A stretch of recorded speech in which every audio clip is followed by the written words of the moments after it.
Welcome on Trésor de l'Évangile. Bienvenue sur Trésor de l'Évangile. For this new year, our best wishes of good health, happiness, and the success in all our projects during this new year 2025. Bienvenue sur Trésor de l'Évangile et bonne et heureuse année 2025. Nos meilleurs voeux de santé, de bonheur et de succès dans tous vos projets en cette année 2025. We are giving honor and glory for you because you are supporting this channel, Trésor de l'Évangile, everywhere you can be. And may the Lord bless you. For this new year, we encourage everyone to continue to support this channel. We encourage you to follow all the messages on this channel on YouTube, on Facebook, to download this message and to publish them on your own platforms everywhere you can be.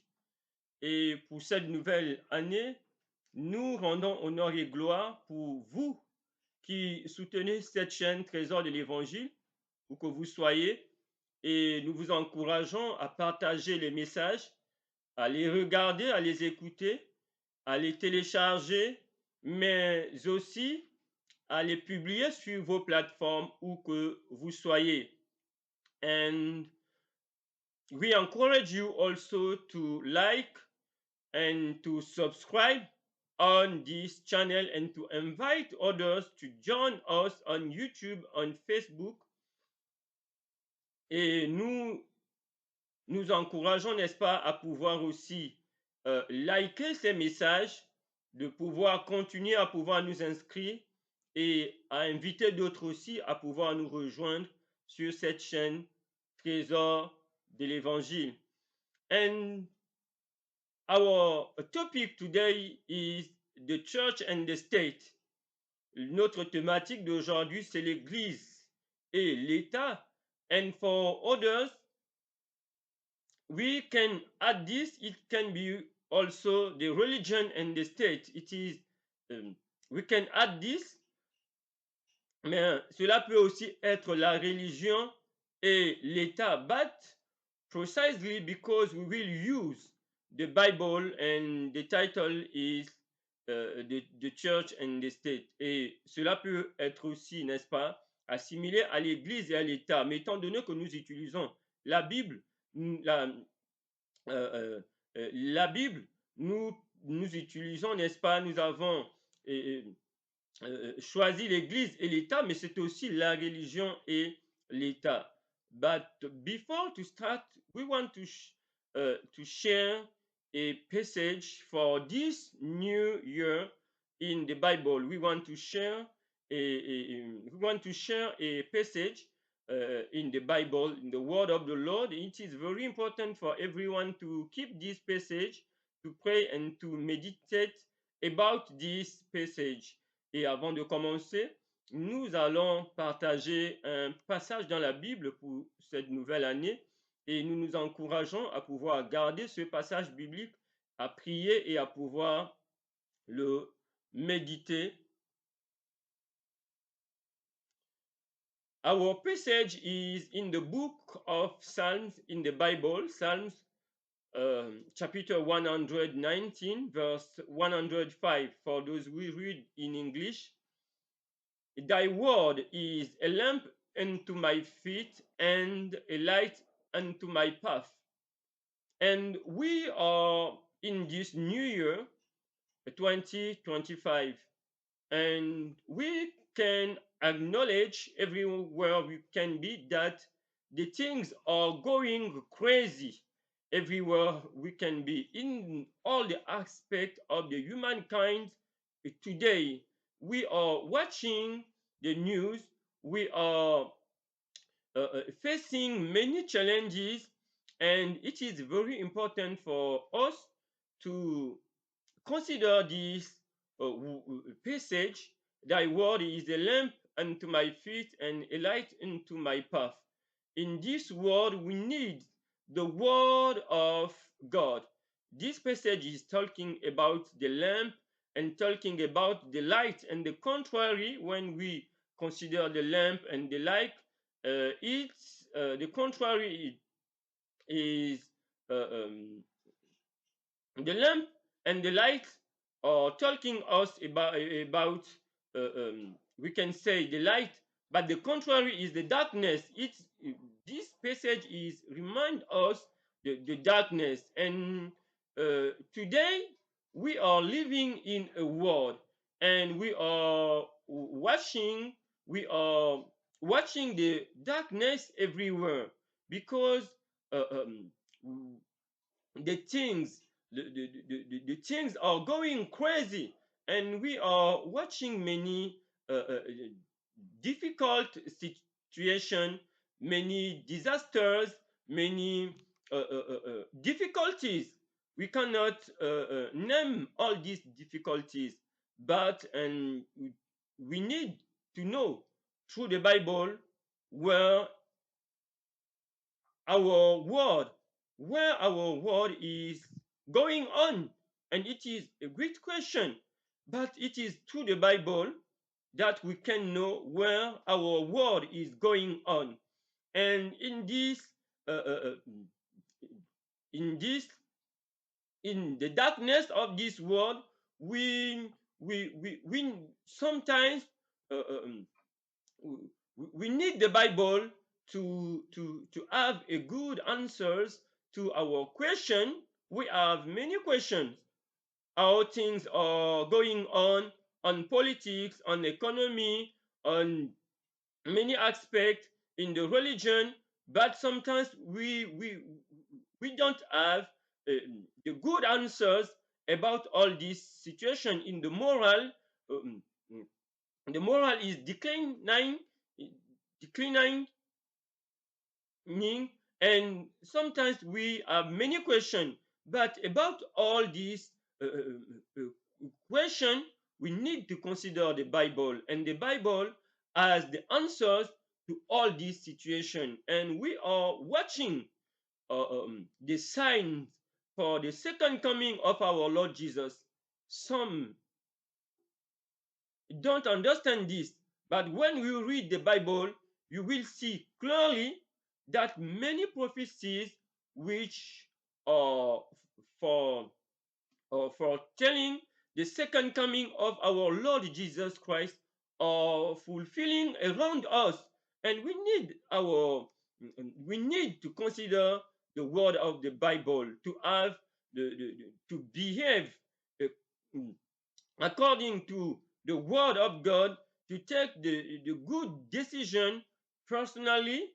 And we need the Bible. We need to know the time that the world is passing through. Okay? And for this, we need to read our Bible, and to to realize that our Lord and Savior Jesus Christ is coming again. And we need, when, why we need to take the Word of God is as a lamp into our feet and a light into our paths in this life, because the help can only come from the Lord, our Creator. When we give His word a first place in our life, in our heart, we can receive, the help from our God, the Creator of heaven and earth. And it is very important. And we encourage everyone on this channel to consider this passage and to give the first place to the Word of God in our life, in our family, during this new year.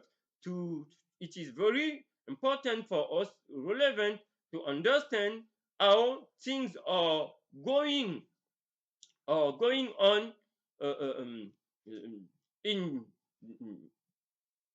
on uh, as we are living nowadays. And it is very important. Le psaume 119 au verset 105, il est écrit: Ta parole est une lampe à mes pieds et une lumière sur mon sentier. Et ici, en cette nouvelle année, nous voulons nous encourager les uns et les autres à pouvoir reconsidérer la parole de Dieu. Parce qu'aujourd'hui, notre monde est en train d'aller dans tous les sens, on dirait même sens dans tous les sens, et nous sommes en train de voir, n'est-ce pas, toutes sortes de situations difficiles, des catastrophes, et il y a le déclin partout, n'est-ce pas, que ce soit sur le plan économique, sur le plan politique et même sur le plan de la moralité.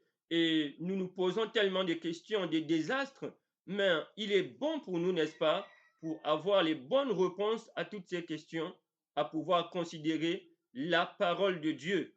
Parce que dans la parole de Dieu, selon, selon que le monde est en train, n'est-ce pas, de traverser ces situations, ces désastres, l'Éternel a une volonté, n'est-ce pas? Il a une conduite, qu'il veut que nous puissions avoir dans ce que nous sommes, dans tout ce que le monde est en train de traverser. Et lorsque nous lisons la Bible, nous voyons qu'il y a des prophéties qui précurseur du second retour de notre Seigneur et Sauveur, qui annonce le second retour de notre Seigneur et Sauveur Jésus-Christ, qui sont en train de s'accomplir à une grande vitesse, n'est-ce pas? Et il est important pour nous de considérer la parole de Dieu afin de prendre des bonnes décisions et d'avoir, n'est-ce pas,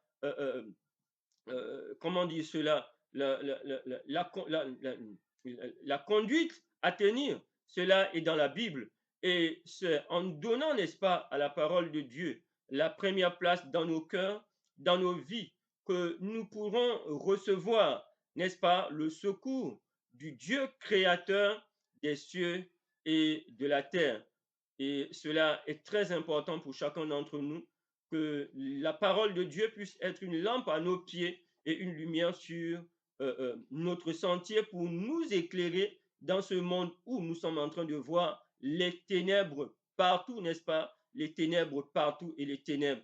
Et dans ce monde des ténèbres aujourd'hui, nous avons besoin de la parole de Dieu pour nous éclairer et pour nous orienter.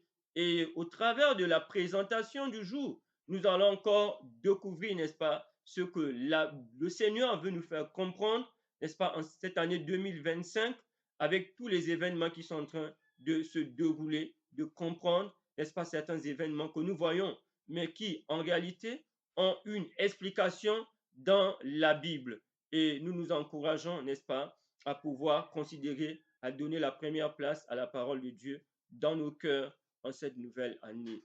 Donc, puisse l'Éternel bénir chacun d'entre nous, de près ou de loin, alors que nous allons encore avoir une présentation durant ces temps et ces moments.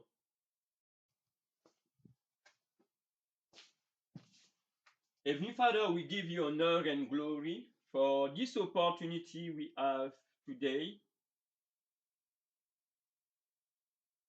because you have reminding to us that we need to give the first place for this New Year's in our choice, our decision.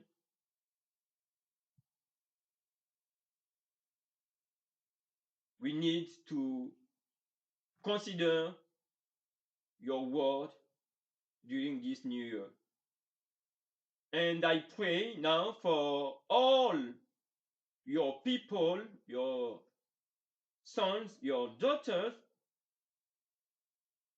which will follow this presentation.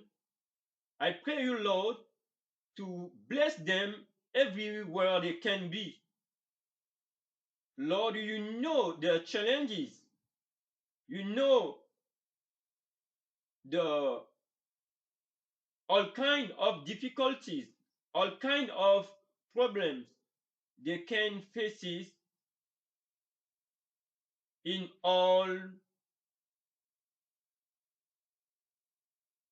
aspect of their life.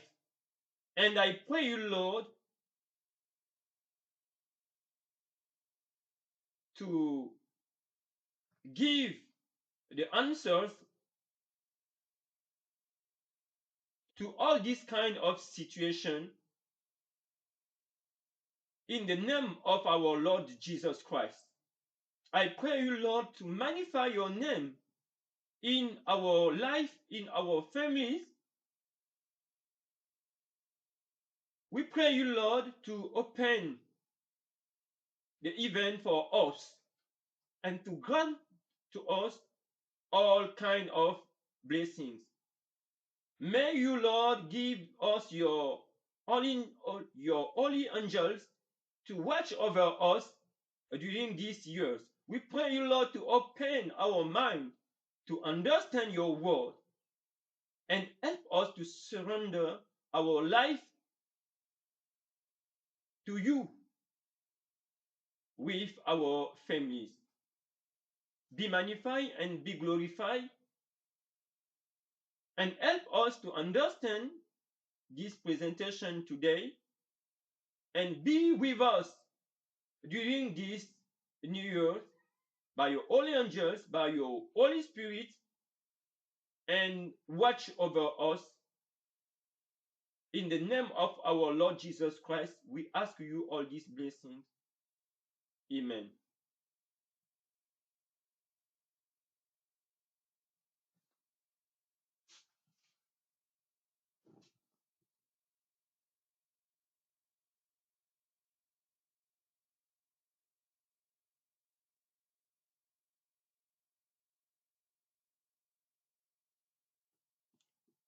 The church and the state, l'Église et l'État. This is our topic today, and we will continue. L'Église et l'État, c'est notre thématique du jour, et nous allons continuer en cette nouvelle année avec cette thématique. And for this new year, let us continue with this topic, the church and the state.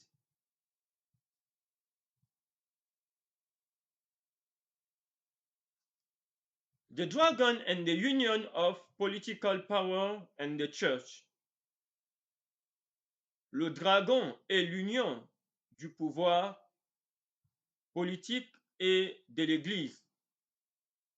We know that the dragon in the Bible, another name of the dragon is the devil, is Satan. And we have begun with this topic during the last year. And today we will continue. And it is very important for us to share this topic with others. Counterfeit theocracy, false theocracy.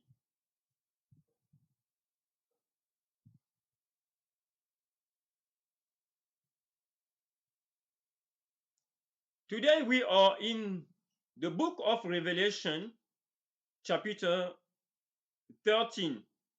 Aujourd'hui, nous sommes dans le livre de l'Apocalypse au chapitre 13. We have begun with this book of Revelation 13 during the last years, during the former presentation just before this. And I encourage everyone to go and to follow this just before this. Nous sommes dans l'Apocalypse au chapitre 13 et nous avons déjà commencé l'année dernière avec cette thématique dans ce chapitre 13 de l'Apocalypse. Nous avions déjà commencé, nous étions déjà aux 8 premiers versets. We have studied the first 8 verses in Revelation 13, but today we will continue. The book in the Bible is the book of Revelation, chapter 13. I repeat, le livre dans lequel nous sommes, c'est le livre de l'Apocalypse au chapitre 13. Nous avons déjà étudié les 8 premiers versets durant la présentation juste avant celle-ci. Et aujourd'hui, nous allons continuer à partir du verset 9. OK?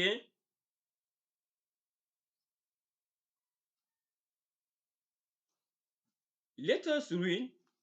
If any man have a ear, let him hear. The verse 9, the verse 10, he that leadeth in captivity shall go into captivity. He that killeth with the sword must be killed with the sword. Here is the patience and the faith of the saints. And I beheld another beast coming up out of the earth, and he had 2 horns like a lamb, and he spake as a dragon. Okay, here we have the King James Version, red letters, or Authorized Version. And let us read in French. Apocalypse au chapitre 13, nous allons lire du verset 9 au verset 11. Apocalypse au chapitre 13, nous allons continuer du verset 9 au verset 11.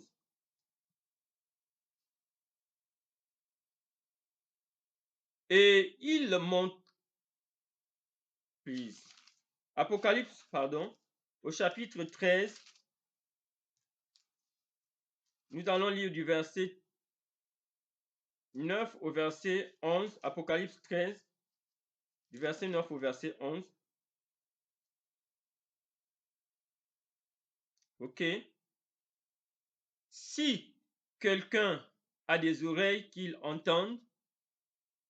Si quelqu'un mène en captivité, il ira en captivité. Si quelqu'un tue par l'épée, il faut qu'il soit tué par l'épée. C'est ici la persévérance et la foi des saints. Au verset 11, puis je vis monter de la terre une autre bête qui avait 2 cornes semblables à celles d'un agneau et qui parlait comme un dragon.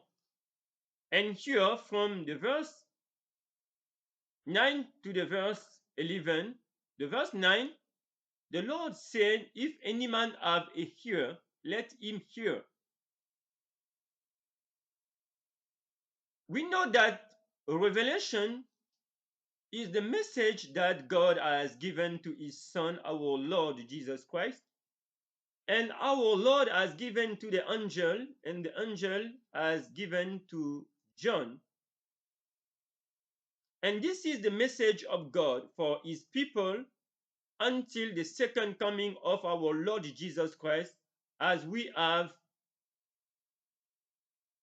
seen the fulfillment of these prophecies around us, which are showing to us that the Lord Jesus Christ is coming soon. Et nous devons savoir que l'Apocalypse est le message que Dieu a donné à son Fils, notre Seigneur et Sauveur Jésus-Christ. Le Seigneur Jésus-Christ a donné ce message à l'ange, et l'ange a donné ce message à Jean pour donner à l'Église.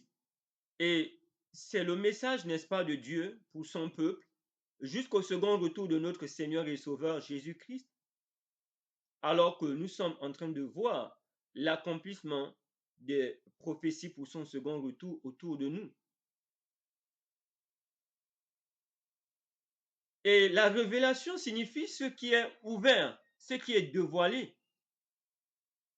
Ce n'est pas un message qui est caché ou scellé. que l'on ne peut pas comprendre, comme le diable veut faire croire, n'est-ce pas, aux habitants de la terre, que l'on ne peut pas comprendre l'Apocalypse. Quand on dit revelation en anglais, ça veut dire quelque chose qui est une chose qui est ouverte. Ce n'est pas un message qui est scellé, qui est caché. Et les enfants de Dieu devraient s'intéresser à ce message. Et ici, au verset 9, le Seigneur dit que si quelqu'un a des oreilles, qu'il entende. Et c'est une façon aussi pour le Seigneur de nous exhorter à prêter attention au message de l'Apocalypse. And here through this verse 9, the Lord is calling us to pay attention to the message of revelation. In the verse 10, he that leadeth in captivity shall go into captivity. He that killeth with sword must be killed with sword. Here is the patience and the faith of the saints. And we will try to understand with our Bible, with the story of the church and the story of this humankind, these verses. And the verse 9, 11, please. And I beheld another beast coming up out of the earth, and he had two horns like a lamb, and he spake as a dragon. On this channel, we know what it means, a beast. A beast is a polity, is a kingdom, is a nation, is a power. Okay? We know this. And we encourage everyone to consider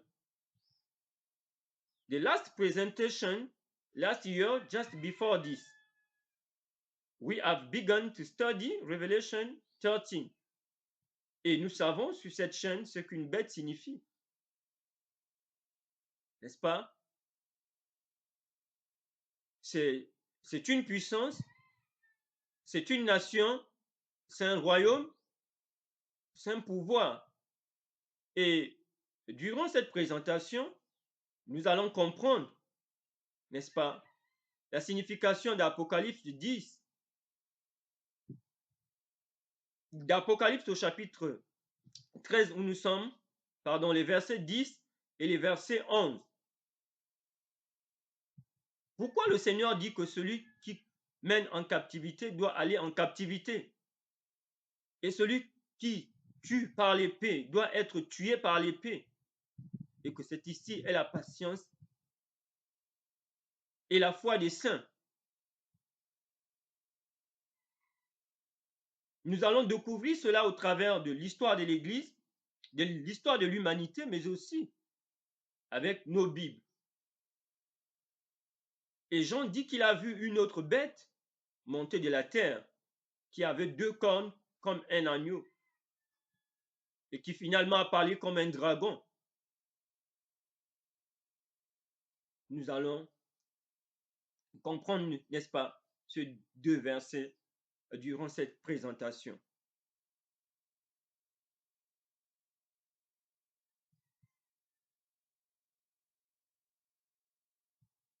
Nous allons, let us consider the verse 10.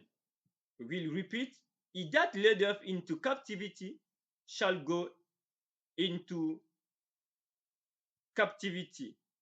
He that killeth with the sword must be killed with the sword. Here is the patience and the faith of the saints.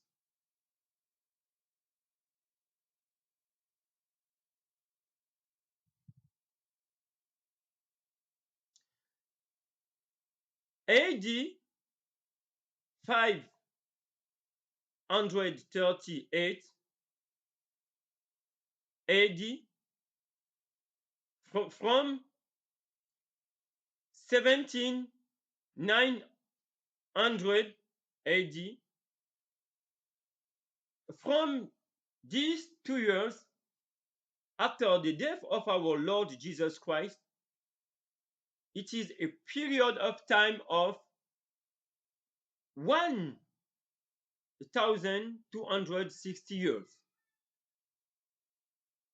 And I invite everyone to consider the story of the church, the story of our world, of the humankind.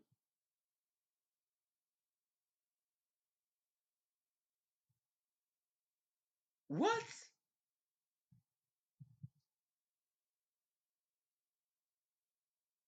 the stories as recorded about this period of time from 538 AD to 1798 AD, this period of 1,206 years. The Bible predicted that the papacy would lose its world influence and powers at the end of the 42 months. Okay? During this period, the first date, the first years, 538, we will continue this presentation. It is during these years that Justinian has declared the Bishop of Rome as the master, as the head of all Christian churches in Europe and around the world. From this time, from these years, it was forbidden to talk about against the Trinity, against, because from these years we have the full union of the church and the state in Europe and around the world. And we have told about these many details in the former presentation just before this. The Bishop of Rome will receive from Justinian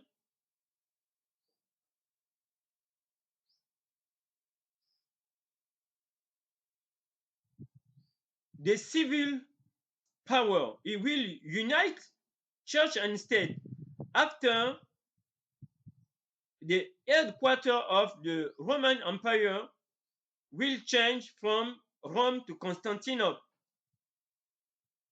He will give the political power, the civil power, the army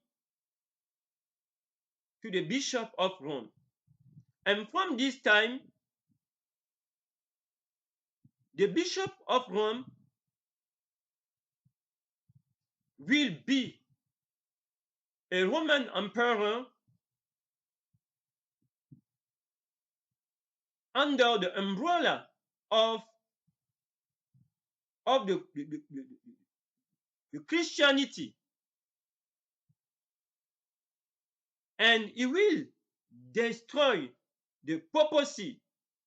The Roman Catholic Church will make war against those who will refuse the teaching, the doctrine which were not biblical, as the Trinity, as the worship of Sunday, as the worship of idols. And we have taught about these three kingdoms: Hyrule, Vandal, and Ostrogoth, that they will destroy.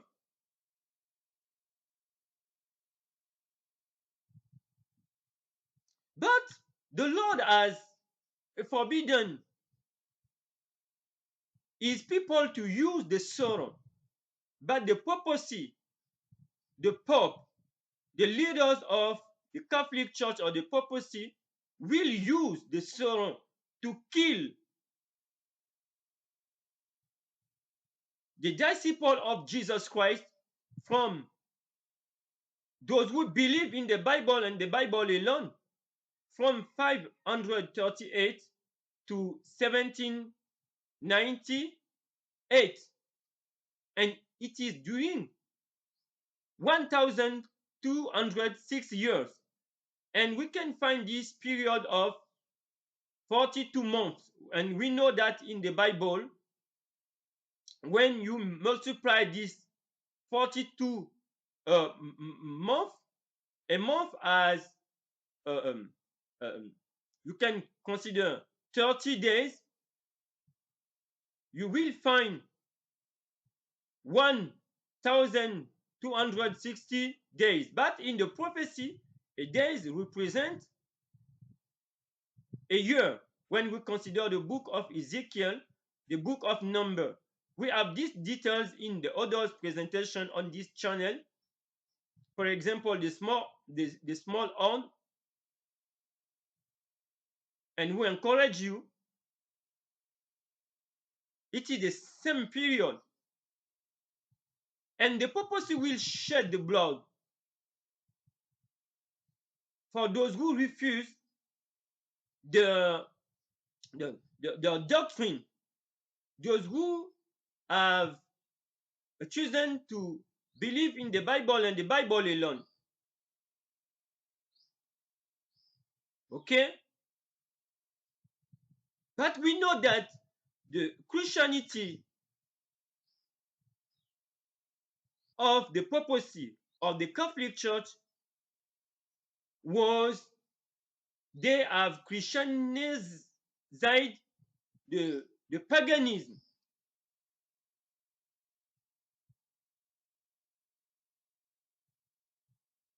Okay? It is not the pure faith. For example, when we consider the Bible in the Ten Commandments as forbidden to worship the idols, the images, but the worship the images, the idols. We know that the seventh day, the day of rest, is Saturday, not Sunday, but the worship on Sunday. And they have killed during this period those who have refused to worship on Sunday. We don't find the Trinity or the Triune God in the Bible, but this is the God of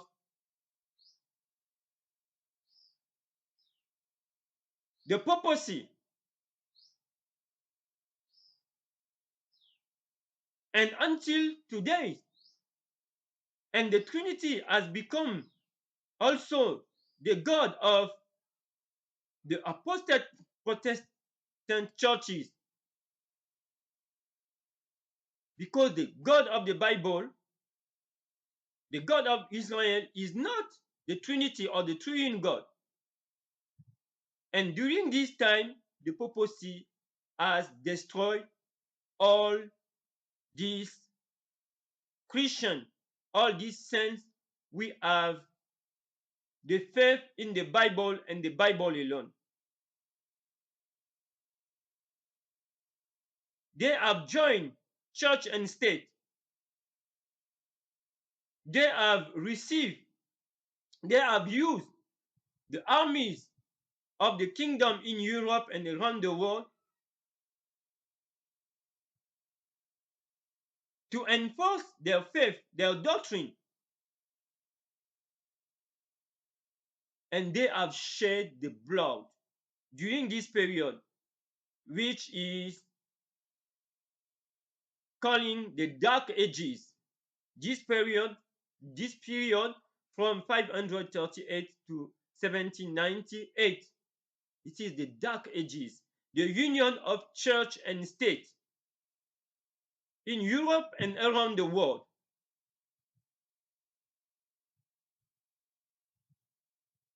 And we need to understand this. You can find this in the history of France, the history of Germany, of England, in the encyclopedia and everywhere during this period of time, during 1,260 years.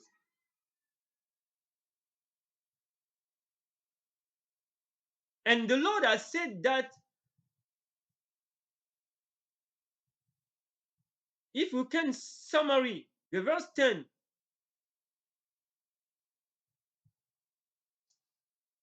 the verse 10 of Revelation, we have read,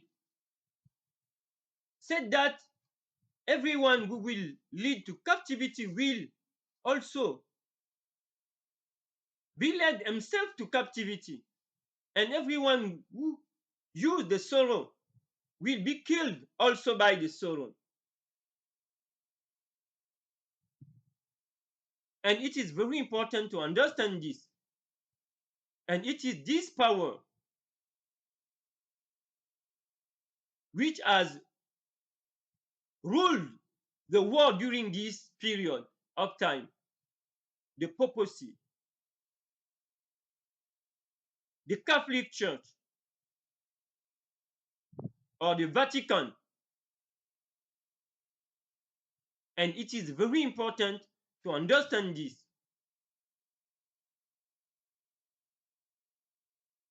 Et ici, nous sommes en train de continuer notre étude. Nous avons déjà commencé avec les 8 premiers versets.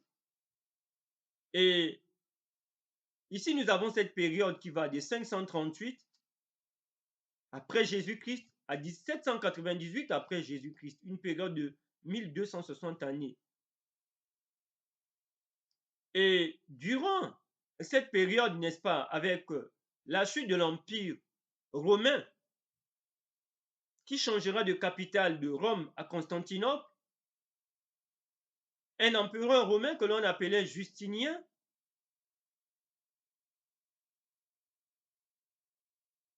n'est-ce pas, va décréter qu'à partir de cette année, 538, on ne pourra plus parler contre la Trinité, ni la foi catholique romaine. Et il va donner à l'évêque de Rome le pouvoir civil, le pouvoir militaire, le pouvoir politique. Ainsi, l'évêque de Rome sera maintenant un empereur romain, mais sous le couvert de la chrétienté, que l'on appelle, n'est-ce pas, le pape. Et ayant reçu le pouvoir politique, le pouvoir militaire et économique, les armées, ils vont utiliser les armées contre les peuples d'Europe qui croyaient en la Bible seule. Ceux-là, n'est-ce pas, qui ont refusé de croire en leur doctrine, telle que la Trinité, qui n'est pas le Dieu biblique, c'est un Dieu païen que l'on ne trouve pas dans la Bible, tel que le dimanche, qui n'est pas le véritable jour du repos, alors que le jour du repos de la Bible, c'est samedi, le 7e jour, qu'on trouve dans les 10 commandements que Dieu a donné à Adam et Ève depuis le jardin d'Éden. Alors qu'ils disent que c'est le jour des Juifs, à cette époque, au jardin d'Éden, il n'y avait pas de Juifs. Et ni Dieu n'est juif, ni Adam n'est pas juif. Différent des sabbats des Juifs. Ceux qui vont refuser d'adorer les idoles et toutes leurs croyances, ils les mettront à mort.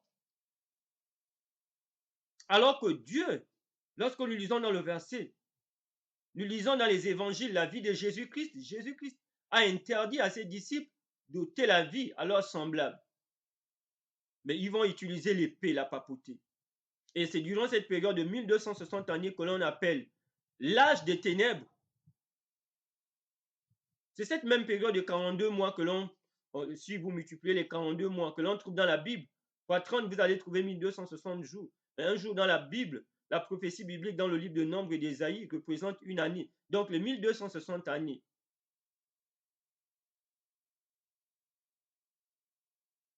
Et ce serait l'union de l'Église et de l'État. On trouve cette histoire, c'est l'histoire de la France, c'est l'histoire de l'Angleterre, c'est l'histoire de l'Allemagne et de bien d'autres pays. Vous pouvez trouver cette histoire dans des encyclopédies, c'est de l'histoire. L'âge des ténèbres ou bien le Moyen Âge, l'union de l'Église et de l'État, il n'y avait pas de liberté de conscience, il n'y avait pas de séparation entre l'Église et l'État. Et le sang a coulé. Mais la Bible nous dit que la personne qui tue, qui fait couler le sang, c'est le diable.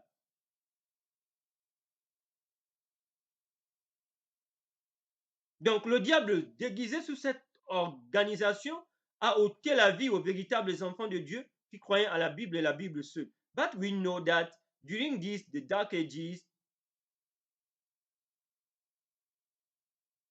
the purpose has shed the blood. And we know that it is the devil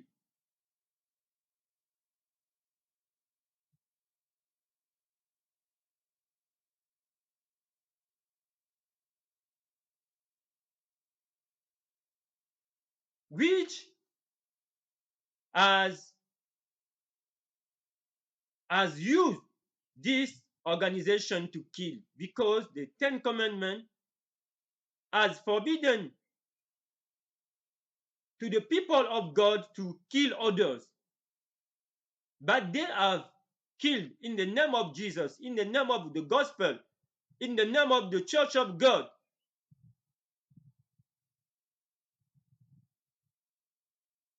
But the God of the Bible, the God of the Christianity, the Lord, the Jesus Christ of the Christianity is not this Savior.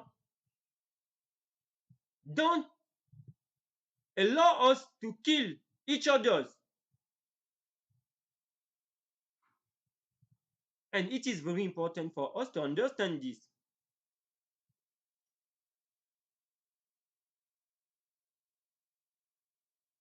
And from these years 538, they will have the full power upon the nation, the kingdom of Europe.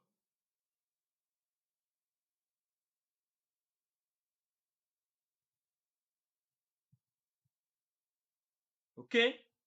And we will see what will happen at the years 1798. Donc, à partir de cette année 538, la papauté ou l'Église catholique romaine aura le plein pouvoir, n'est-ce pas, sur les rois d'Europe, sur les royautés, les nations. And during this period, it is very important to underline that it is the papacy which has the power to appoint the head of state or the kings. And they have also the power to take off the power to these kings and those head of state. If you don't follow the policies of the papacy as a king or a head of state, they have the power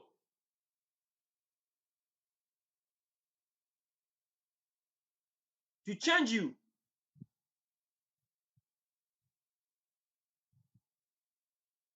And to make to these kings or head of state what they want to do. Et durant cette période, and here it is the union of the political power and the church. It is not new under the sun, and we need to understand this. We have our Bible and the history before us. Et durant cette période, il faut relever que c'est l'Église catholique romaine, ce sont les papes qui nommaient des rois, des chefs d'État, et lorsque ceux-là ne voulaient pas suivre leur politique, leur croyance, ils avaient le pouvoir de les déchoir et de faire de ce qu'ils voulaient.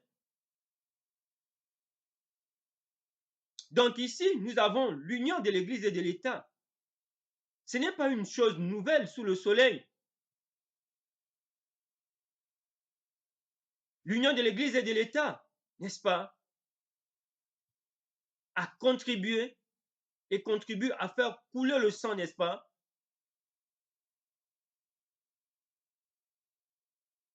De ceux-là qui croient à la Bible et à la Bible seule.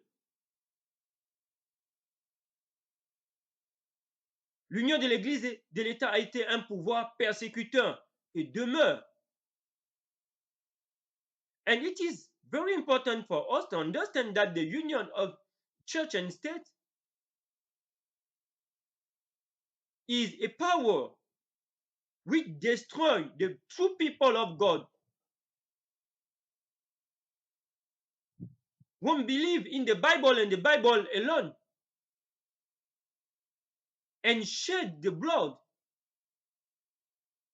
And we have the history before us, we have our Bible. And everyone can check this information. Donc, nous avons l'histoire, nous avons nos Bibles, et chacun peut vérifier, n'est-ce pas, ces informations.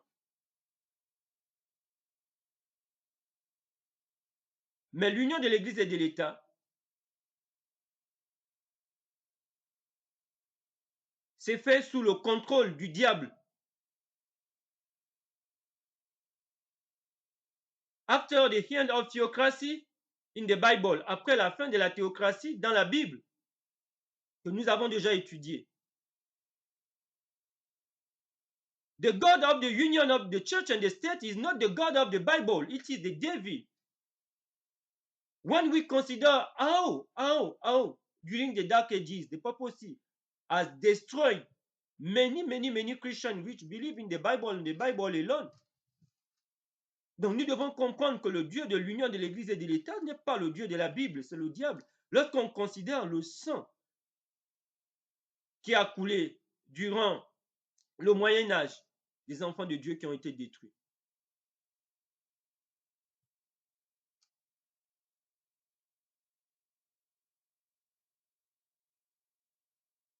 This prophecy was dramatically precisely fulfilled in 1798. Cette prophétie s'est accomplie de façon dramatique et précise en 1798, when Napoleon General Berthier took Pope Pius VI captive and the papal power received its deadly wound. Quand Berthier, le général de Napoléon, n'est-ce pas, prendra captif le pape Pius VI et l'amènera en captivité, la papauté recevra une blessure mortelle. And this prophecy of Revelation chapter 13, the verse 10 will be fulfilled during these years 1798. The verse 10 says, he that leadeth into captivity shall go into captivity. He that killeth with the sorrow must be killed with the sorrow. Here is the patience and the faith of the saint. Because the papacy has destroyed the people of God,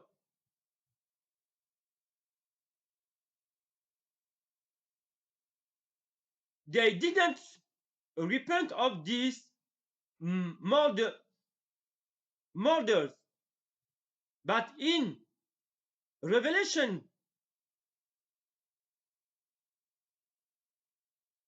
chapter 13 verse 10 will be fulfilled in the year 1798 when Napoleon General Berthier took the Pope Pius VI captive and the papal power received its deadly wound. Wound, please, not wound, wound. Deadly wound. At the place of hell, it is N plus wound, deadly wound please in English. And who was Napoleon? Napoleon was this emperor of France, and Berthier was his general. And during these years, 1798, he will took the Pope Pius VI, and he will put the hand to the power of the papacy. He is from France. It is very important to underline this. And he put hand to the power of the papacy upon the kingdom and the nation, the people in Europe and around the world. And he will destroy the union of church and state. It is very important to understand this, to keep this in mind. It is Napoleon from France with his general, and they will bring this Pope in France, and he will die in France too.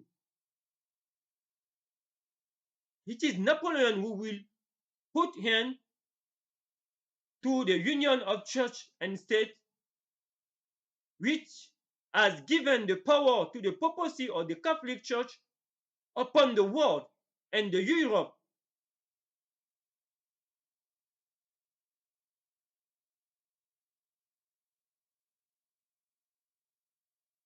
And the persecution to the saints, those who believe, the Christian, which have believed in the Bible and the Bible alone, will stop here. From these years, 1798, and it is very important to understand this. And this is the meaning of this deadly wound, please. This wound is the fact that the papacy will lose its power from these years, 1798.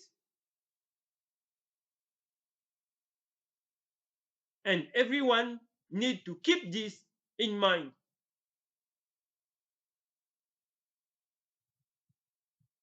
It is this Emperor Napoleon and his general who will destroy the power of papacy, and they are from France. It is very important to understand this and to keep this in mind. En français, nous allons dire que cette prophétie, n'est-ce pas, va s'accomplir drastiquement en 1798 quand Napoléon, Berthier, le général de Napoléon, ira arrêter le pape Pius VI et l'amènera captif, n'est-ce pas, en France, d'où il mourra. Donc c'est Napoléon, cet empereur français, n'est-ce pas, qui mettra fin au pouvoir de la papauté sur l'Europe et sur le monde, sur l'Église chrétienne, sur ceux-là qui croyaient à la Bible seule, va arrêter leur persécution après 1260 années. D'où on parle de la plaie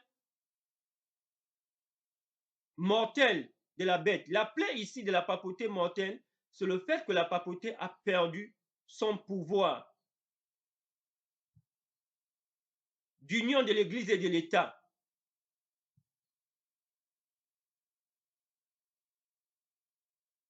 À partir de cette année 1798. Donc, on appelle la plaie mortelle, c'est cela. Et chacun doit garder cela à l'esprit, comprendre cela, et peut vérifier ça dans des encyclopédies.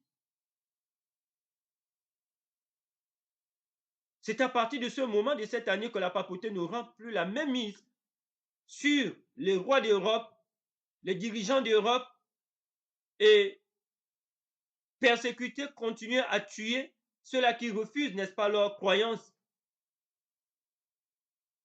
alors que leur christianisme n'est que le paganisme christianisé. Ce n'est pas le christianisme biblique. Et il est très important que chacun de nous puisse comprendre cela. Donc, la fin de l'union de l'Église et de l'État, la fin de l'union du pouvoir politique et du pouvoir religieux. En 1798, viendra de France avec Napoléon et son général Berthier.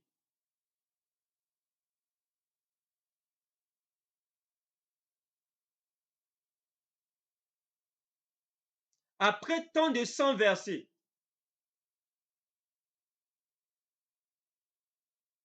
pendant 1260 années, durant le Moyen Âge ou l'âge des ténèbres, il n'y avait aucune liberté de conscience, de pensée.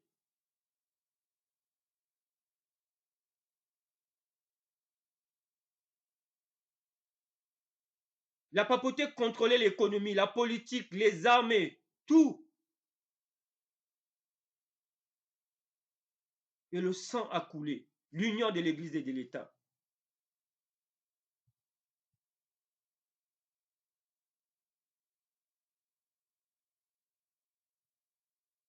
Le règne de la terreur, de la mort, l'union de l'Église et de l'État. And it is very important for us to realize that during the Dark Ages, it was the time of darkness. The papacy has the full control on the politics, the army, the economy, and they have shed the blood of this faithful Christian.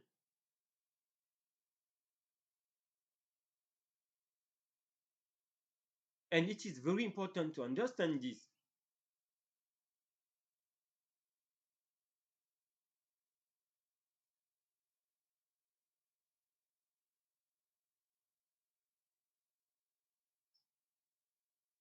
Which nation was predicted to arise around the time the papacy was receiving its deadly wound? Quelle est la nation qui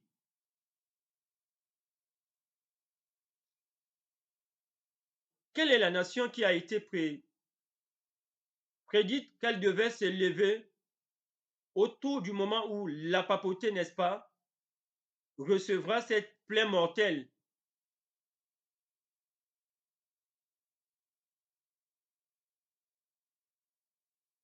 Et nous pouvons lire cela dans Apocalypse au chapitre 13 et au verset 11. Apocalypse au chapitre 13 au verset 11, il est écrit: Puis je vis monter de la terre une autre bête qui avait deux cornes semblables à celles d'un agneau et qui parlait comme un dragon. Which nation was predicted to arise around the time the papacy was receiving its deadly wound? It means the papacy has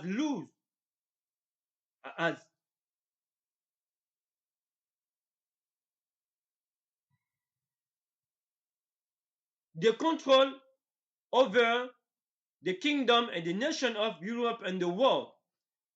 During this time, this is the meaning of the deadly wound. The fact that they have lost this power. Which nation will arise around this time, around these years, this time, just before 1798? What is this nation? Because in the verse 11, Revelation chapter 13, verse 11, the Bible said that he will see another beast, which means another power, another nation. Revelation chapter 13, verse 11. And I beheld another beast coming up out of the earth, and he had two horns like a lamb, and he spake as a dragon.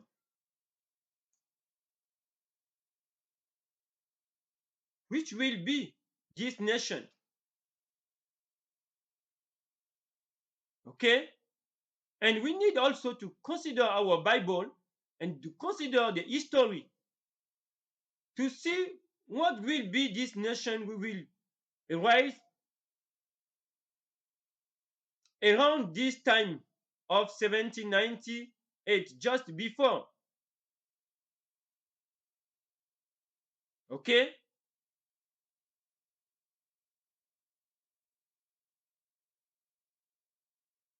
Donc, il est très important pour nous de considérer l'histoire, de voir, n'est-ce pas, le pouvoir ou la nation qui va se lever juste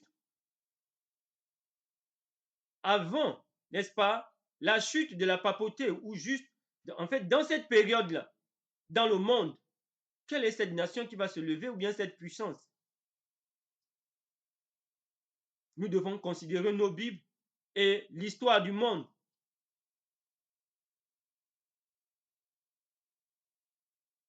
I saw another beast coming up out of the earth. Je vis une autre bête sortir, n'est-ce pas, de la terre. And he had two horns like a lamb.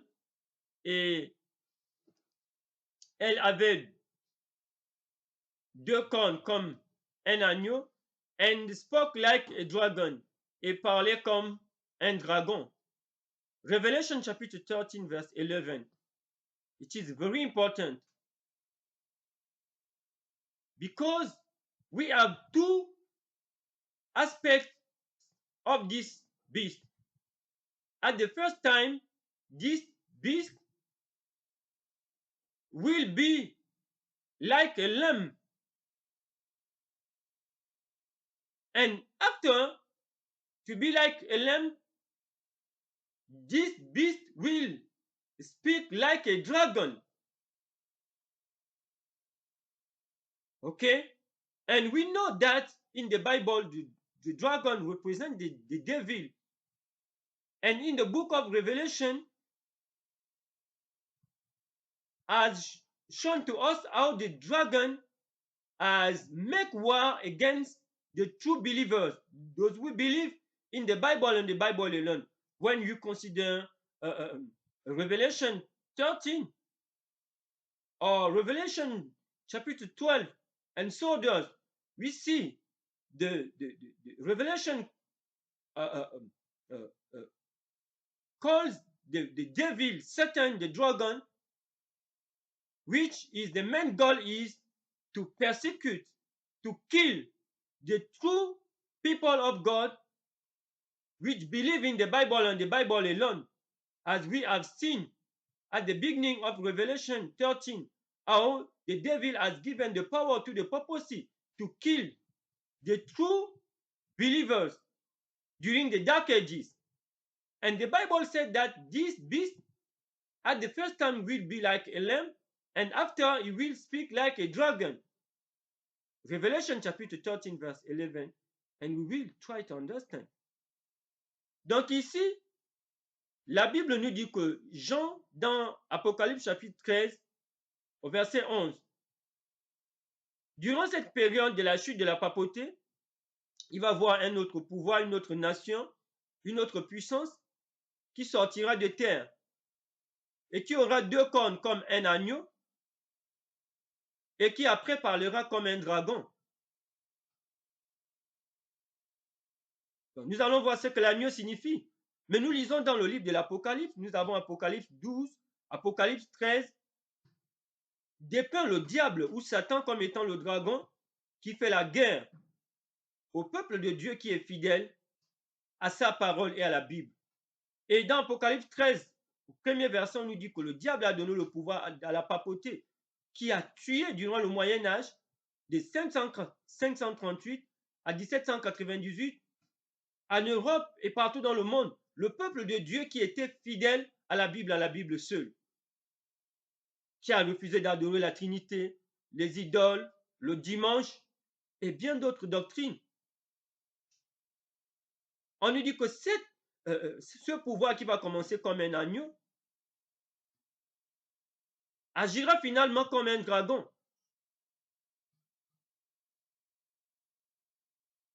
Donc, il est très important pour nous de comprendre cela.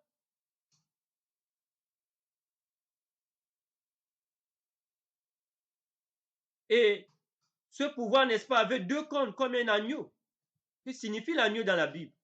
Que signifient les cornes? N'est-ce pas? Nous avons des explications que la Bible elle-même nous donne concernant les cornes et l'agneau. C'est un contraste, être d'abord comme un agneau, après devenir, n'est-ce pas, comme un dragon. On a ce paradoxe-là, ce pouvoir qui commence comme un agneau et qui finit comme un dragon. Et le principal objectif du dragon dans la Bible est de détruire le peuple de Dieu qui est fidèle, qui garde les commandements de Dieu et la foi de Jésus. Lorsque vous lisez dans Apocalypse 14, dans Apocalypse 12, Apocalypse 13, et c'est ce qui s'est passé durant le Moyen-Âge. Ça, c'est le travail du dragon durant 1260 années.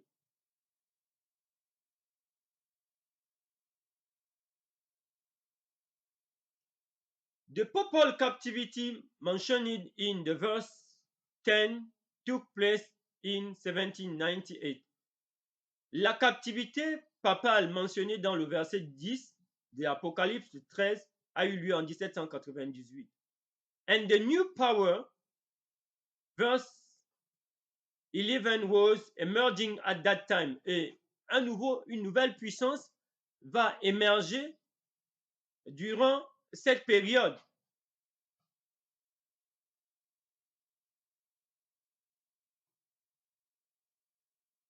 The United States declared its independence in 1776.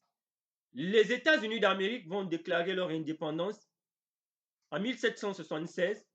Voted the Constitution in 1787 et ils voteront leur constitution en 1787.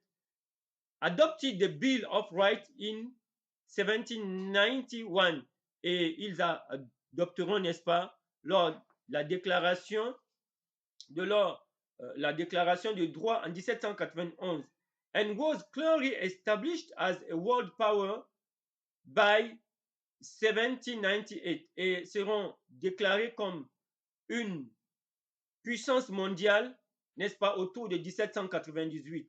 The timing fits the United States. N'est-ce pas, le temps ici correspond aux États-Unis d'Amérique and no other power could possibly qualify. Et il n'y a pas une autre puissance, n'est-ce pas, qui peut correspondre à cette période. Alors, donc, finalement, le pouvoir qui va se lever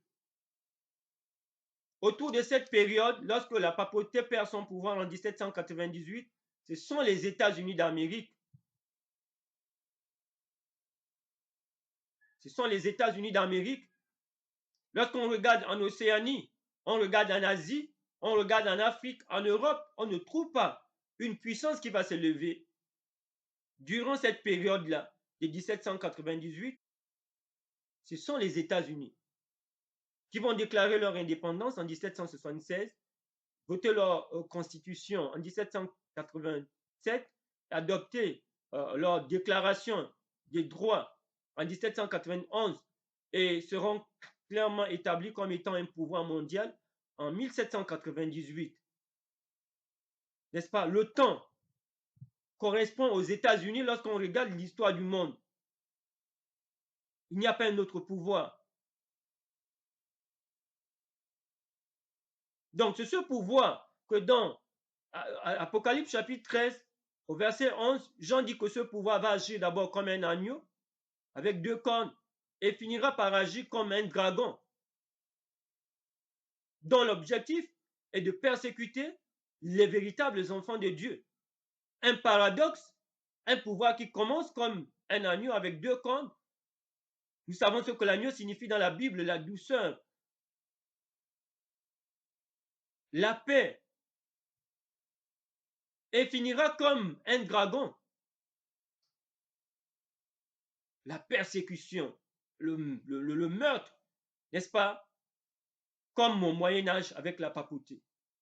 Donc, le pouvoir qui va émerger, n'est-ce pas, durant cette période où la papauté perd le contrôle sur le monde, ce sont les États-Unis d'Amérique. Okay? And it is clear here that when we consider the story of the humankind during this period, that the papacy has fallen, you cannot find another nation power which will arise during this time. It is the United States of America. And Revelation chapter 13, verse 11 say that it will begin as a lamb. We know the kindness of a lamb. It is a peaceful uh, uh, uh, creature. But this power will be hidden as a dragon, as the purpose during the Dark Ages.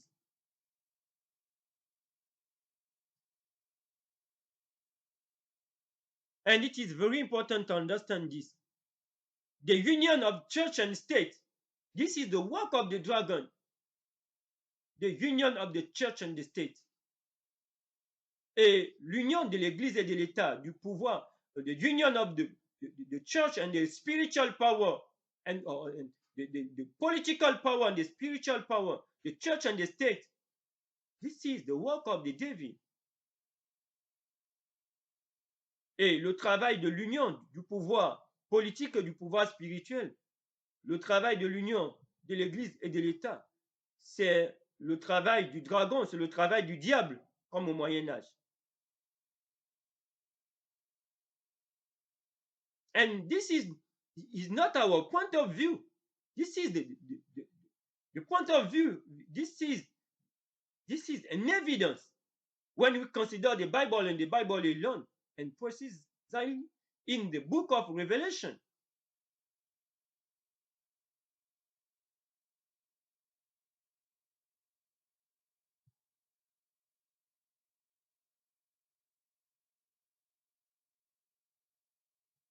What is the significance of the beast coming up out of the earth? Quelle est la signification, n'est-ce pas, de la bête qui monte de la terre? OK?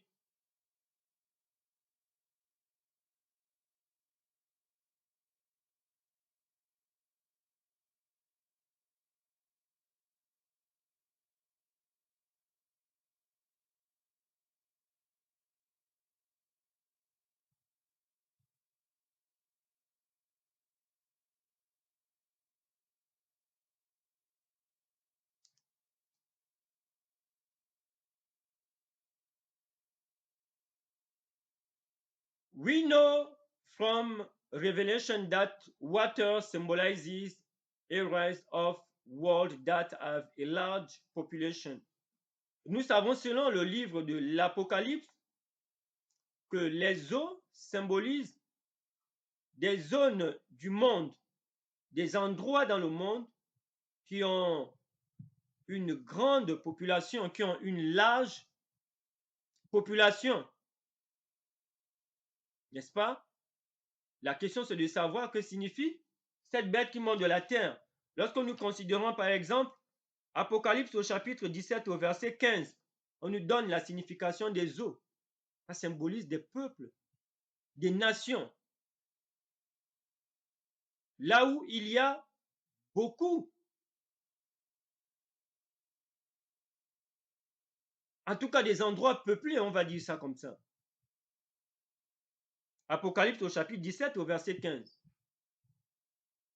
Ça, c'est la signification de l'eau dans la prophétie, lorsque nous considérons l'Apocalypse, n'est-ce pas? Dans la prophétie, l'eau aussi fait référence, hormis l'eau que nous connaissons, l'eau ordinaire, l'eau fait référence au peuple, aux nations, donc à des endroits peuplés. Mais on nous dit que cette bête, ce pouvoir, sortira des terres. Donc, ce qui est l'opposé, la terre signifie un endroit donc moins peuplé. And we know, according to the prophecy in Revelation, we know the water we drink This is the first meaning of water. And the water also in the Bible, in the prophecy, means the nation, the country, the tongues, the nation, the tribute, the places where which are we can find many people. Okay, and this is the contrary of the earth. The earth is the place which we cannot find.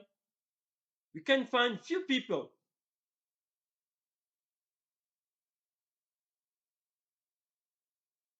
Okay, and it is very important to realize this. It means that the United States will rise from the earth, from a place where at that time there is a few people. Okay, it is very important to understand this. Donc, les eaux signifie là où il y a beaucoup de personnes, des endroits peuplés. Mais on dit que cette bête est sortie de terre. Donc la terre, contrairement aux eaux, c'est des endroits moins peuplés. Et c'est de là qu'est sorti les États-Unis. À l'époque, un endroit qui n'était pas aussi peuplé durant cette période-là.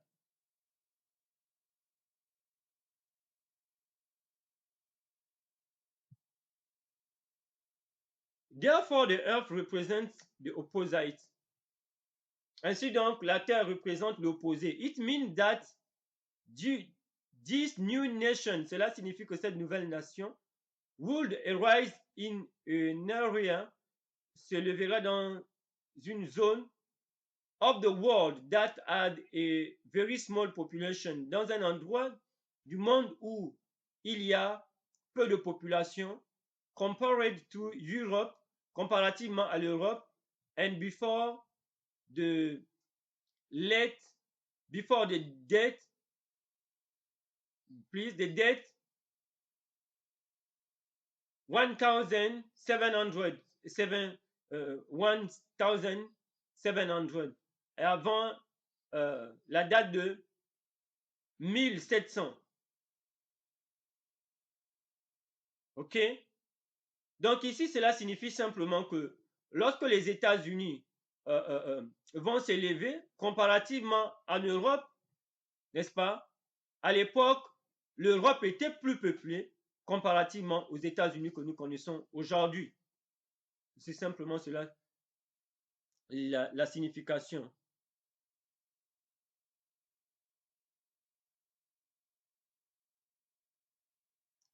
It could not arise among the crowded and struggling nations of the old world.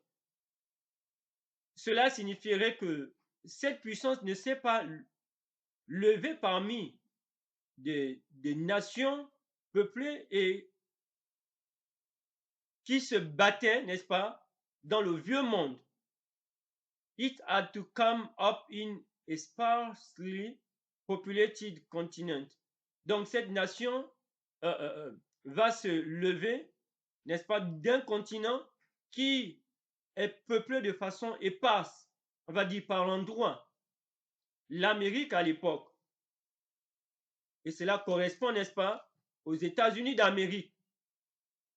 Donc, cette puissance de Apocalypse au chapitre 13, au verset 11, ne va pas sortir, ne se levera pas des nations, n'est-ce pas, peuplées, et où il y a des guerres qui se battent dans l'ancien monde, mais sortira d'un continent qui est peuplé de façon éparse par endroits.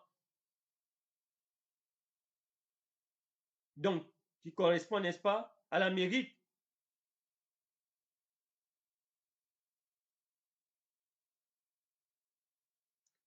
What it symbolizes it to lamb-like corns. Que symbolise, n'est-ce pas, ces deux cornes comme ceux d'un agneau. And absence of crown, et l'absence de couronne. Donc, on nous dit que cette puissance que nous avons déjà vue, n'est-ce pas, qui correspond aux États-Unis d'Amérique, a deux cornes. On dit comme un agneau. Qu'est-ce que cela signifie, les deux cornes? Et l'absence de couronne comparativement au royaume européen ou dans d'autres, n'est-ce pas, ces vieilles nations peuplées où il y avait de royauté.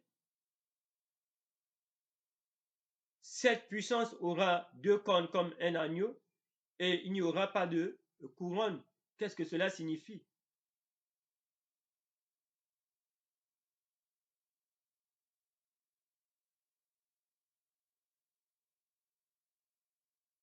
Horns represent kings and kingdom. Les cornes représentent les rois et les royautés, or government, ou les gouvernements. Donc, nous pouvons retrouver cela en lisant Daniel au chapitre 7 au verset 24, la prophétie de Daniel, Daniel 8 au verset 21, où là-bas on nous parle de ces cornes, de cette vision, et on nous explique, et j'encourage chacun à pouvoir lire Daniel au chapitre 7. N'est-ce pas, ce langage par des symboles dans l'Apocalypse et dans Daniel, ces symboles sont expliqués, n'est-ce pas? Trouvent leur explication dans ces chapitres.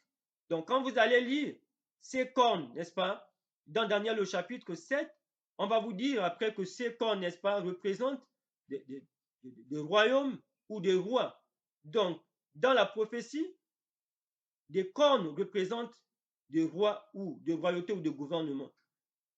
C'est un langage, comment dire cela, imagé, que Dieu a bien voulu utiliser dans sa parole pour transmettre le message à son peuple. Nous ne pouvons pas donner d'autres définitions à cela. Donc, avant l'Apocalypse, le livre de Daniel nous enseignait déjà la signification, n'est-ce pas, de roi et de rois, des cornes, de gouvernement. OK? Mais nous allons voir, n'est-ce pas,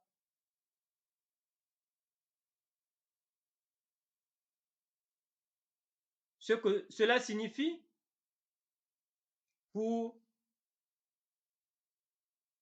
ce pouvoir, n'est-ce pas, cette puissance.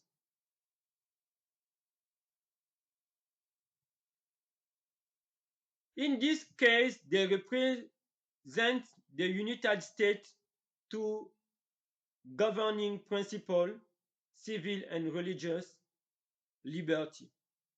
Donc ici, nous avons vu que les cornes dans Daniel signifiaient de roi. Mais la Bible va nous dire que ce pouvoir, n'est-ce pas, ne sera pas une corne, ce serait un agneau. Un agneau avec deux cornes. Donc, dans ce cas, n'est-ce pas, le cas de les deux cornes, dans ce cas qui représente pour les États-Unis, on a déjà vu cette puissance qui est sortie autour de 1798, juste avant dans cette période, c'est les États-Unis. Avec deux cornes, ce sont ces deux principes. Deux principes qui gouvernent ce pays, la liberté civile et la liberté religieuse.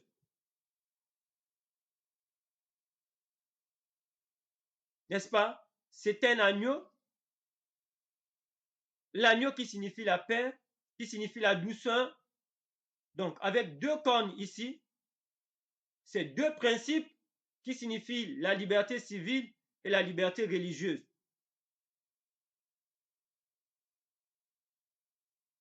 OK, donc les deux principes qui vont régir cette puissance que sont les États-Unis d'Amérique, c'est la liberté civile et religieuse. Donc, cet agneau avec deux cornes. Comparativement, n'est-ce pas, à la papauté, où il y avait eu l'union du pouvoir civil et du pouvoir religieux avec toute la persécution.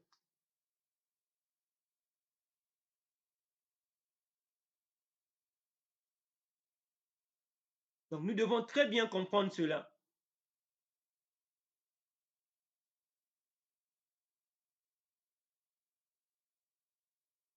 These two principles have also been labeled republicanism, a government without a king. Donc ces deux principes aussi, n'est-ce pas, font référence au républicanisme, qui est un gouvernement sans un roi, et au protestantisme, a church without a pope, donc une église sans le pape, sans un pape. Donc, la liberté civile ici fait référence au républicanisme. Le républicanisme ici est différent du parti républicain. C'est un principe de gouvernement. OK? Donc, principalement, les peuples élisent leurs élus qui vont faire, n'est-ce pas, des politiques, et le gouvernement va mettre cela, n'est-ce pas, en pratique.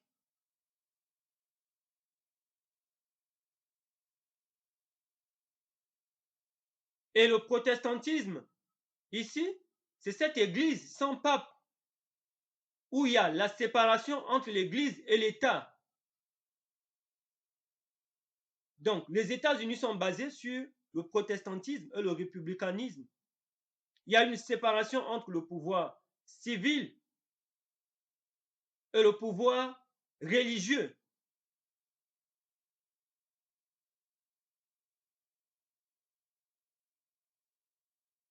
Donc, il faut très bien comprendre cela. Comparativement en Europe, où il y avait l'union de l'Église et l'union de l'Église et de l'État, l'union du pouvoir spirituel et du pouvoir politique, avec les conséquences que nous connaissons durant le Moyen Âge, où il y avait des rois, des monarchies, des dynasties, des dictatures. OK? Ce n'est pas le cas aux États-Unis. Il n'y a pas de monarchie, il n'y a pas de dictature,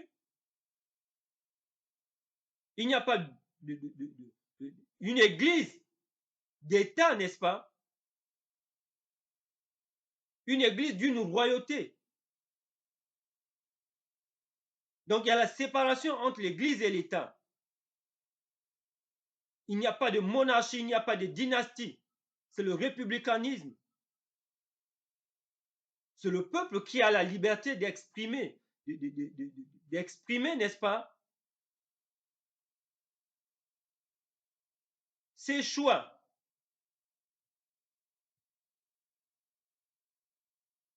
Par le biais de ses représentants, qui votent ses représentants, selon ses aspirations. Donc, il n'y a pas de dictature, il n'y a pas de monarchie, il n'y a pas de roi, il n'y a pas une église, il n'y a pas l'union de l'église et de l'État, une église, une religion d'État.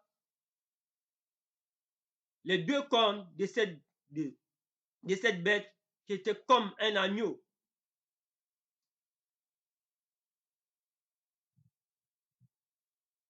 Mais que l'on nous dit après qu'il agira comme un dragon.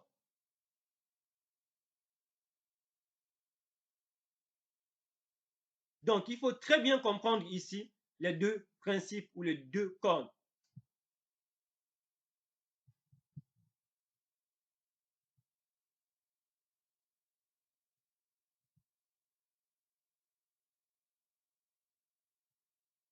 The United States establish something new. Les États-Unis vont établir quelque chose, on va dire, de jamais vu. Une nouvelle chose. Freedom to worship without government interference. Donc, la liberté d'adorer sans l'interférence d'un gouvernement ou gouvernemental dans le monde. Donc les États-Unis vont faire une nouvelle chose où les gens peuvent adorer sans que le gouvernement, c'est pas au gouvernement de dire aux gens comment adorer, dans quelle église il faut aller, c'est ainsi que l'église doit fonctionner. C'est à l'État d'imposer l'église,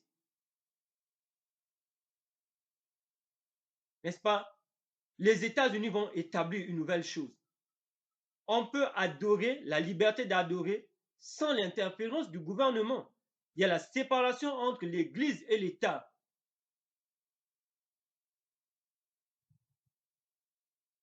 Ce n'est pas au gouvernement de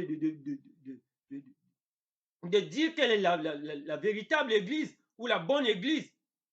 Ce n'est pas au gouvernement de dire aux citoyens dans quelle église il faut aller.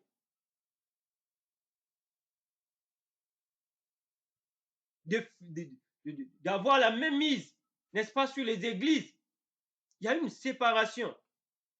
Donc la liberté. Contrairement en Europe, où il y avait l'union de l'Église et de l'État, tel qu'au Moyen Âge, où il n'y avait pas de liberté de conscience. Donc ici, le gouvernement n'interfère pas dans les questions d'adoration, dans la vie du citoyen concernant son adoration.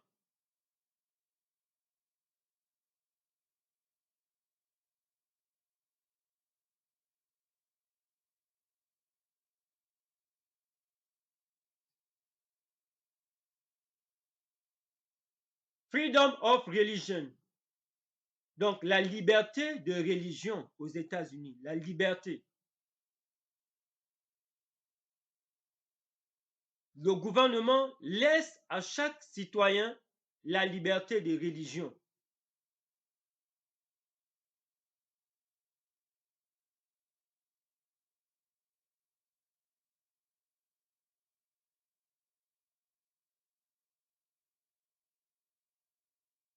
Absence of crown signifies a republican form of government. Donc, l'absence de couronne sur cette bête signifie une forme de gouvernement républicain.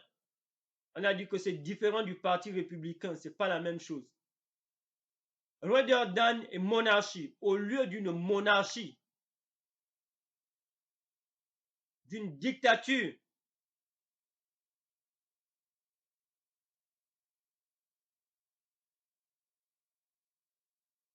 Comme on a dit dans le gouvernement républicain, c'est le peuple qui choisit ses élus sur la base de ses aspirations. Ces élus font des politiques que le gouvernement met en pratique. Ce n'est pas une monarchie, ce n'est pas une royauté, ce n'est pas une dictature.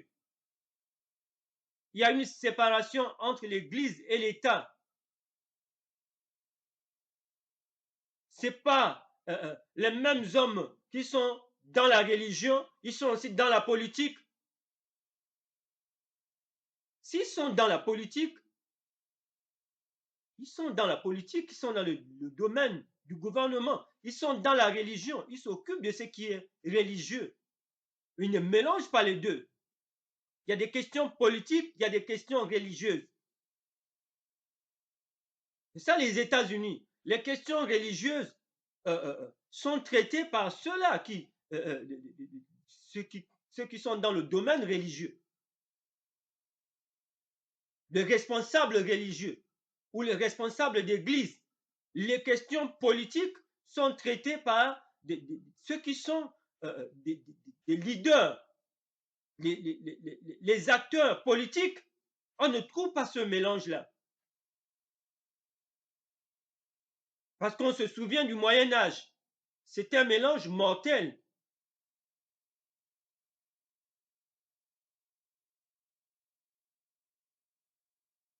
Donc, quand on parle des États-Unis, il faut comprendre ce que cela signifie.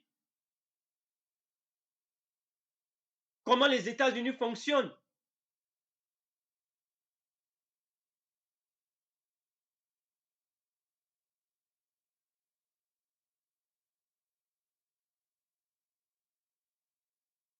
Lamb like horn denote les cornes comme ceux d'un agneau denote ou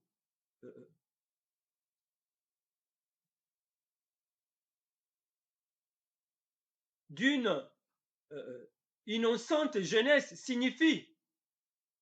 Donc cet agneau qui a les cornes, n'est-ce pas, les cornes de l'agneau, et signifie, n'est-ce pas, sa jeunesse innocente lorsque vous considérez un agneau.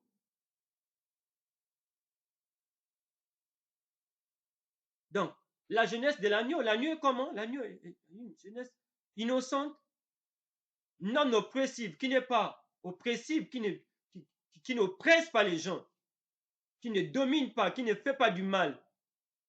Cela signifie aussi la paix, le peace, la paix, l'amour.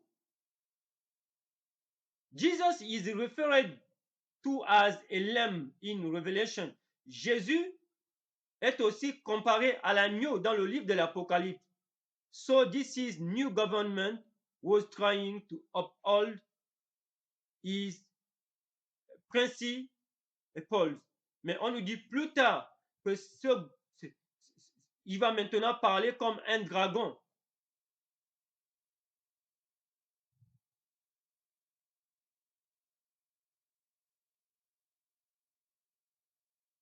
Ça, c'est plus tard.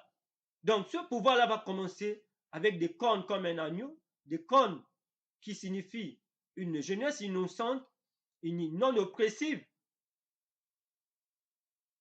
qui n'est pas là pour dominer, pour écraser, pour maltraiter, pour tyranniser son peuple.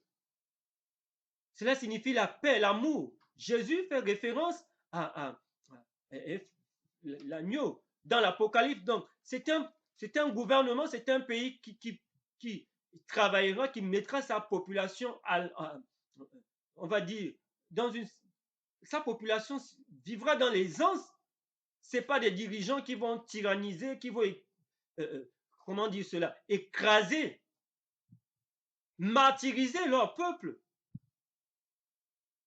Donc, so this new government was trying to uphold his principles. Donc, ce gouvernement, n'est-ce pas, va s'attacher à ces principes.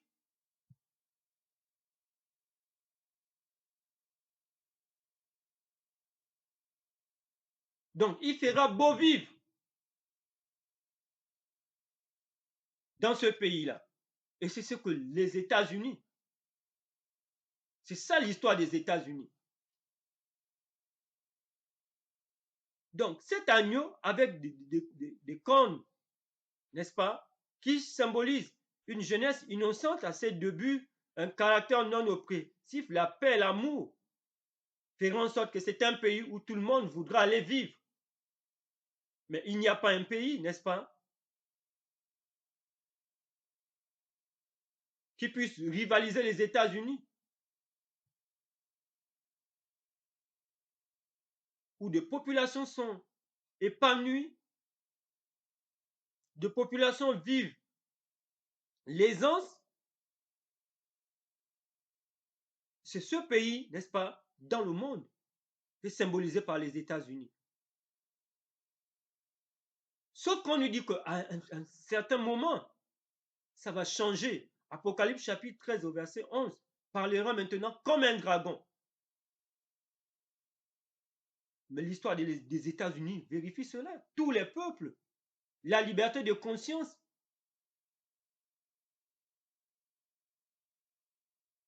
Chacun voulait aller faire fortune aux États-Unis, quelle que soit sa religion, qu'est-ce que soit, je ne sais pas, sa couleur, son pays, les États-Unis d'Amérique, qui vérifient cette prophétie. Il n'y a pas un autre pays sur cette terre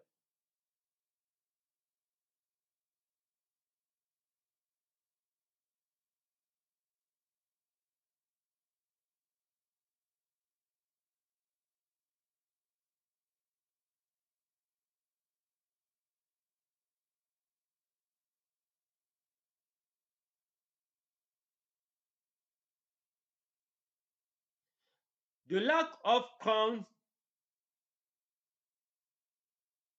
indicates freedom. Donc, l'absence de couronne indique la liberté.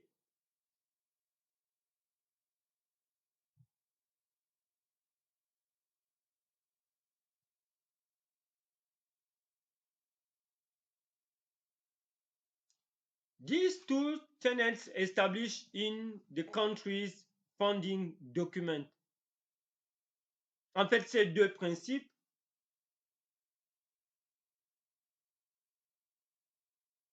se retrouvent dans les documents qui ont fondé les États-Unis. The Constitution and its first group of amendments. Et cela se retrouve, la liberté, le républicanisme, le protestantisme, la liberté civile et religieuse se retrouvent dans des documents qui ont fondé les États-Unis, tels que la Constitution et son premier groupe d'amendements. The Bill of Rights, la Déclaration des droits, define the fundamental objective of the United States, définit l'objectif fondamental des États-Unis.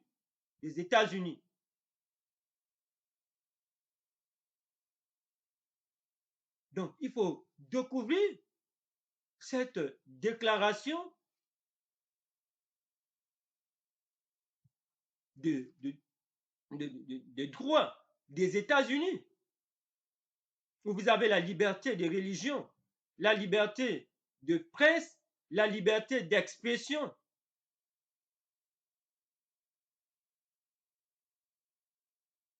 La liberté de manifester pacifiquement, des cris, des pétitions. Donc, il y a la liberté d'expression. Lorsque vous allez lire cette déclaration des droits dans la Constitution des États-Unis, les premiers amendements, liberté de presse, liberté d'expression, liberté de religion, de pratiquer la religion selon sa conscience, ou de changer, les pétitions, les manifestations pacifiques. Donc, ce n'est pas des dirigeants qui sont là pour oppresser, pour martyriser, pour détruire.